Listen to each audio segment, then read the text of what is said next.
the visual about the equations there, I think, on that first PA, and we know that I think you were going to implement. I think if you had been doing this at Bryan Adams, you would have been giving us hard copies, like you said, of your equations or whatever, because you had it there. You would have probably had copies for everybody, which would have supplemented that. And so we totally get that. The only advice I would give you is that since you knew that that was going to be different, maybe find a way to pivot and say, okay, can I add a slide that maybe would give a little bit of what that paper would have showed, or can I maybe do something to kind of to end it a little bit to maybe account for the fact that I'm now in this virtual setting, right? And then the last thing, and this is really, really difficult, but we talked about eye contact. In-person eye contact, I think you would just be hitting a home run every time. Virtually, it's so difficult. We noticed it ourselves because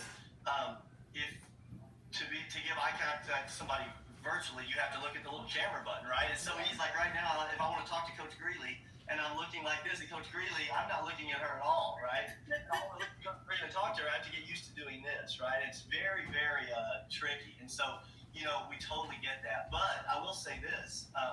I think that it's kind of good to have to do a virtual thing, because even when we're in a non-virus world, which hopefully we will be soon, but this is 2020, right? And you may end up in something where you're on a conference meeting with people in 4 different cities or whatever, right? So even though there's no virus, you might lead a virtual meeting sometime, right? Mm-hmm. And so kind of getting that practice of, I've got to make myself look at a little camera button if I want to give them really eye-to-eye contact, right? Those are the little virtual things that we all need to get better at. But once again, those were just kind of, nitpicking, just find what we could find. I will say that, there's a reason we had you for best of the best, and I think that you showed why you should have been on the best of the best, because it was outstanding, and we have come to the decision that you have passed with distinction. So congratulations. Thank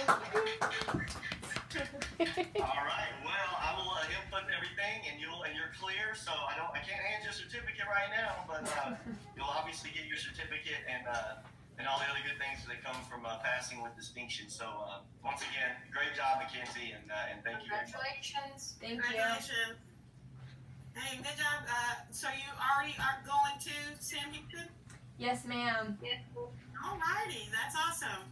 Yes. Congratulations for that as well. Thank you. You found out that you can get a dorm and everything. Have they made any decisions, or are you going to be online that you know of? So as of right now, I've paid for my dorm. I've paid for everything. Classes to make your class schedule is actually tomorrow, but unfortunately, due to not being able to take the TSI, it's kind of like changed everything. So now they have overrode the TSI to where we don't have to take it till next spring.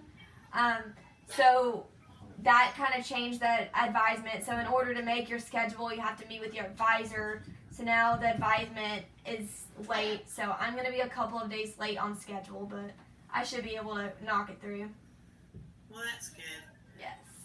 That's good. Well, congratulations again, and hey, it's great seeing y'all. Thank you. You too. Congratulations, Mackenzie. I'll see you again in calculus tutoring, I'm sure. Yes. All right. Bye. Thank y'all. Thank you.